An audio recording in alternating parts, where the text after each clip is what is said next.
Hello friends, welcome back to my channel LH English Workshop. Today we are going to learn about continuous present tense and how we can construct the sentences in simple present tense. तर चला मित्र, आज आपण बघूया continuous present tense.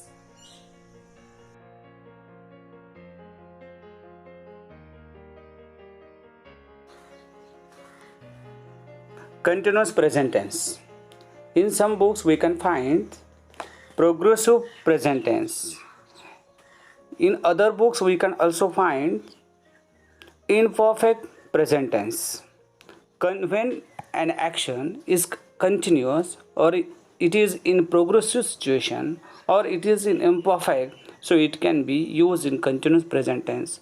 It can be defined in this way: when an action is going on at the time of speaking in present tense, it is called continuous present tense. म्हणजे जेव्हा एखादी क्रिया वर्तमान काळात घडत असते, म्हणजे ती पूर्णत्वाच्या दिशेने असते, अर्थात ती पूर्ण झालेली नसते, ती चालू असते, तेव्हा अशा क्रियेचा उल्लेख करण्यासाठी आपण कंटिन्यूअस प्रेझेंट टेन्स योजत असतो.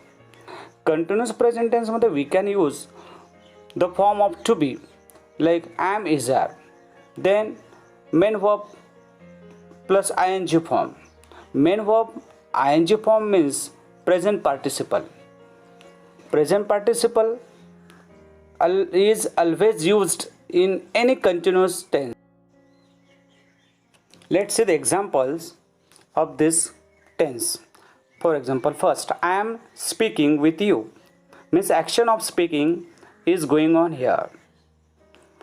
We can see the next example. We are playing on the ground means action of playing is going on. In present tense means the action of playing is not over, is not finished, is not perfect. Let's see the third example. She is wearing a mask. The action of wearing is going on. म्हणजे या ठिकाणी mask परिधान करण्याची क्रिया सुरू आहे.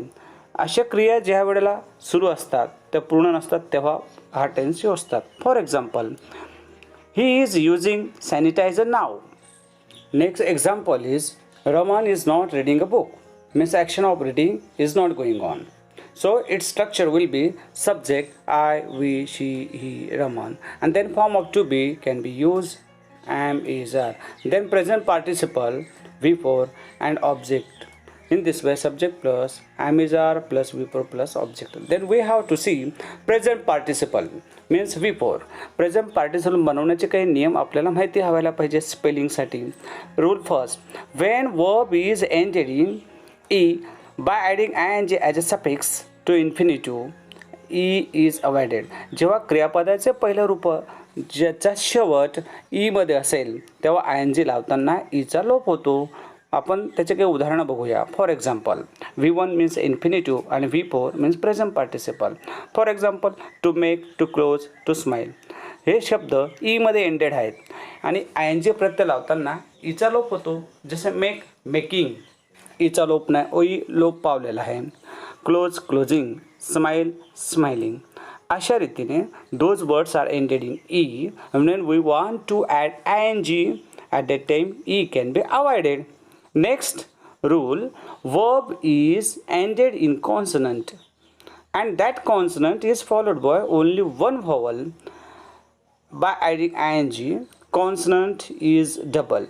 याचे उदाहरण बघूया आपण. जेव्हा क्रियापदाचा शेवट कॉन्सनंटमध्ये झालेला असेल म्हणजे व्यंजनात आणि त्याच्या आधी एकच स्वर येत असेल तर ing प्रत्यय लावताना ते व्यंजन डबल होते. फॉर एक्झाम्पल, हिट ट मध्ये शेवट आहे आणि ट इज फॉलोड बाय ई, व्होवल आहे म्हणून ट डबल होतं.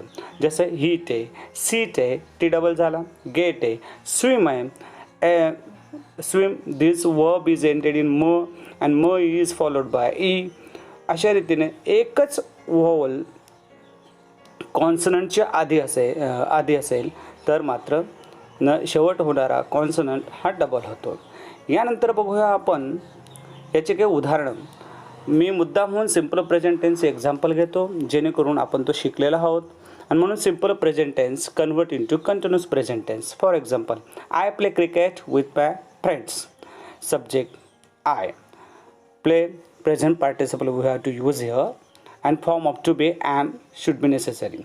So its answer will be I am playing cricket with my friends. हे त्याचं आन्सर आहे. सेकंड एक्झाम्पल बघूया आपण, जे सिम्पल प्रेझेंट टेन्सच आहे. शी ऑलवेज रीड्स अ न्यूजपेपर. या ठिकाणी टाईम ऑफ ॲडवर ऑलवेज आहे म्हणून आपल्याला कंटिन्यूस प्रेझेंट टेन्समध्ये नाव वापरावं लागेल. जसं for example she third person singular आहे म्हणून is. She is now reading a newspaper.